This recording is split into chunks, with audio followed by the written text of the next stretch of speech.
Eu vestida a caráter como toda boa gateira, né? Olha aqui o nosso fofo, esse é o Gregor.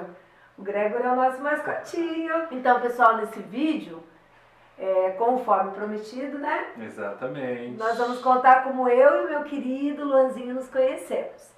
Foi uma forma muito, digamos assim, muito peculiar de se conhecer, né, Luan? Sim. Então, pessoal, eu morava na cidade de Guarapuava, o Luan também, e nós trabalhávamos na mesma escola. Eu como professora e coordenadora, e ele ganhou uma bolsa de estudo, né, Luan? Ganhei uma bolsa de estudos na 8ª série para estudar em uma escola particular, a qual a Josiane era professora e coordenadora. Eu saí de uma escola periférica do bairro de Guarapuava e na época isso foi um choque cultural, né, um choque de estudo também, porque eu ganhei uma bolsa de estudos para dar aulas de teatro, né, e foi uma responsabilidade. Eu tinha apenas 14 anos. Era bem jovenzinho. Bem novinho, tinha mais cabelo.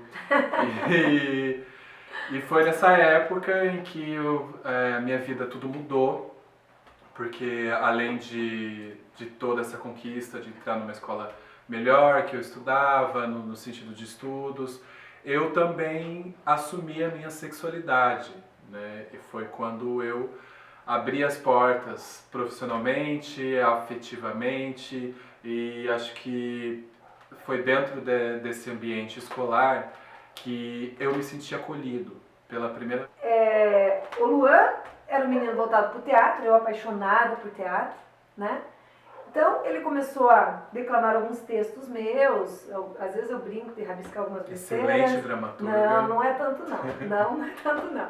É que eu sou professora de português, né? Às vezes eu rabisco algumas coisas. Mas a gente começou a ter um vínculo e eu percebi que o olhar do Luan pedia socorro. E não era lá no momento que ele estava brincando lá no teatro, dando aula para as crianças, trabalhando comigo ali na escola, era na sala de aula. A impressão que dava é que o Luan se fechava num chiqueirinho, no momento que fechava a porta, o Luan estava num chiqueirinho, aquele chiqueirinho que a criança usa, né? E coloca um monte de brinquedo lá dentro, não é que nós não queremos ficar lá dentro, né? Não. Só que ela não consegue sair dali de dentro, porque ela é muito pequenininha, né? Então, o Luan parecia que estava ali, ele e um colega dele.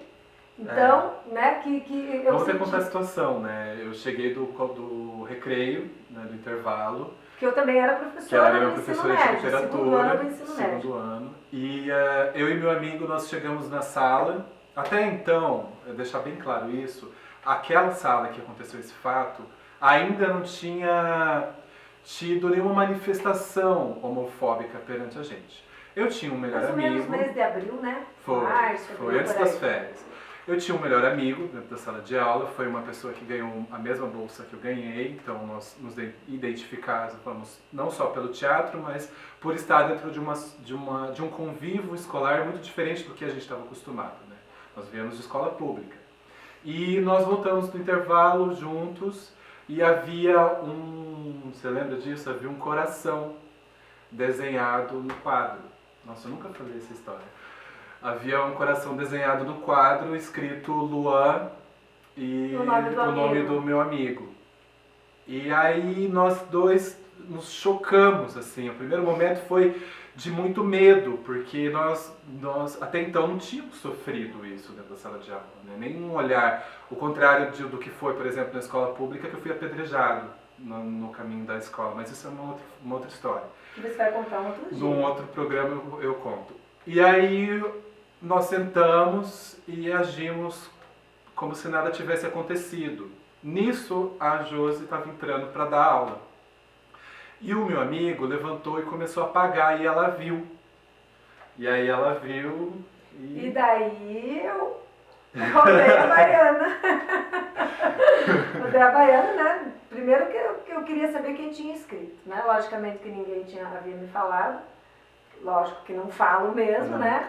Porque ninguém viu, porque eles escreveram na hora do recreio. Daí foi o momento que eu pedi, acho que foi a primeira vez que você saiu da sala, né? A primeira vez que eu saí de uma sala de aula, gente. A pedido de uma professora. Não quero me gabar aqui do nosso canal, mas eu nunca saí da sala por ter aprontado alguma coisa. E foi a primeira vez que eu saí, foi para ser defendido. Né? Eu tenho orgulho de falar isso. Eu nem sei se você sabe o teor da nossa conversa naquela época, né? Hoje eu acho que você está preparado para ouvir, mas naquela época você não estaria, né? Porque era muita sensibilidade em torno de tudo, né? Então eu pedi para ele, e o seu colega, um excelente menino também, um excelente aluno, saírem da sala, e eles entenderam por que eu pedi para eles saírem da sala, que eles não estavam sendo expulsos da sala, né? E que ali iria rolar uma ADR violenta, né? E ali rolou uma ADR violenta. Ali foi o primeiro momento assim que eu, enquanto coordenadora de escola, enquanto professora, era um tema que eu tinha muito pudor, né? Porque é uma cidade extremamente conservadora, né? O estado do Paraná é extremamente conservador, o sul, de um modo geral, né? Então a gente, naquela época, 15 anos atrás, nós tínhamos muito dedos, né? Porque eu poderia ganhar conta. Né? Na época eu não era funcionária pública, não tinha passado em concurso. E eu gostava muito de trabalhar naquela escola, era muito bem acolhida, não tinha problema. E eu podia perder a bolsa. Ele poderia perder a bolsa. Então, o cuidado que eu tomei, né? Que nós somos todos iguais. Eu toquei, a primeira coisa que eu mencionei, que eu nunca mais esqueci, a Constituição brasileira. Lindo. Todos somos iguais. Ponto. Eles não deram liberdade para ninguém escrever essa palhaçada aqui no quadro. Eles não expõem a sexualidade deles ou a homossexualidade deles, tá? Que isso daí não vem ao caso, que ninguém tem nada a ver com a vida deles.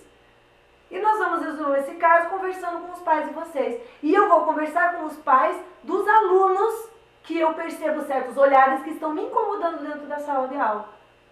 Esses olhares é parte de você, de você, de você. O meu filho estudava naquela escola. O meu filho ainda não tinha se revelado homossexual para mim. Mas eu não percebia no olhar do meu filho nenhuma maldade em relação ao Luan, o colega dele. Eu percebia no olhar do meu filho medo, porque ele ainda estava no processo de se revelar, né? E ele pensou, eu vou sofrer a mesma coisa. Então, ele acolhia, mas ao mesmo tempo, ele tinha um certo receio de ficar próximo e perceberem que ele também era homossexual. Não é porque ele repudiava, muito pelo contrário, se davam super bem, ele era meu queriam aluno muito de bem. teatro. Ele era aluno do Luan de teatro, mas ele era aluno do Luan. Ali ele sentava longe, porque se ele fosse descoberto ali, ele seria também rechaçado. Era essa, né? Hoje é essa a leitura que eu faço. Não. E ali eu mobilizei professores, eu mobilizei direção da escola, eu chamei os pais desses alunos cujos olhares, alunos e alunas, cujos olhares me incomodavam em sala de aula. Eu fiz pedirem desculpas para o Luan, quando o Luan e o colega voltaram. Foi uma vergonha. Mas eu fiz, foi né, por eles não terem sido respeitados, né, de acordo com a Constituição. Se você não tem respeito, se o teu respeito não é um respeito religioso, se o teu respeito não é um respeito de estar na igreja pedindo para o seu filho não ser homossexual, o seu filho está pensando numa forma de como mora, como deixar a família, porque ele não vai conseguir não ser. Ah, mas algumas pessoas conseguiram a cura, algumas pessoas, filha, algumas pessoas são bissexuais e conseguem se resolver. Então não existe cura. Não existe cura. Pra que não é Se doença. o cara é bissexual e prefere ficar dentro do armário, botar no armário o outro lado sexual dele e manter uma família, ótimo. Tem mais um detalhe Tem mais um detalhe que eu esqueci, peraí. No dia que eu encrenquei, que eu briguei com eles lá dentro da sala de aula, né? Eu disse que alguém tinha que ser expulso daquela escola. E que eles tivessem certeza que quem seria expulso é quem discriminasse. E não quem fosse homossexual. Lembrei disso. Que lindo. Né? Só que no primeiro momento eles achavam que eram vocês, né? Que seriam expulsos. Não. Mas não. E eu dei de dedo na cara daqueles que eu tinha a clareza de que se não mudasse, eles seriam expulsos. E eles mudaram, pessoal. Isso prova que se o professor bater em cima, se o professor conversar, se toda a equipe diretiva da escola, se toda a equipe pedagógica, né, realmente interferir, né? Realmente tratar esse tema com seriedade, nós vamos conseguir, nós já estamos conseguindo. Né? E sabe que ninguém vai calar a voz do professor, ninguém vai pedir que o professor peça respeito na sala de aula. Não vem com essa história, com essa blá blá blá de ideologia, de gênero, não tem ideologia nenhuma aqui. A nossa ideologia é: as pessoas precisam se respeitar. Ponto. Não é isso, meu amigo? E a partir do respeito, né, a gente move o mundo, move a humanidade. Respeito e amor. Inclusive aos animais, né, pessoal? Desculpe, mas meus cachorros latem na hora da gravação, né? O gato brinca atrás, mas nós somos bichos, né? Acho que isso também casa com os personagens que a gente vai colocando. Na minha casa tem espaço para todo mundo, a marca não é. Tá? Um abraço para vocês, pessoal. Obrigado. Não esquece de dar um like. Dá um like lá pra nada gente. De dislike, hein? Por favor. Beijão, pessoal. Se inscreva no canal. Se inscrevam tchau. aí. Até a próxima. Tchau, tchau. Tchau.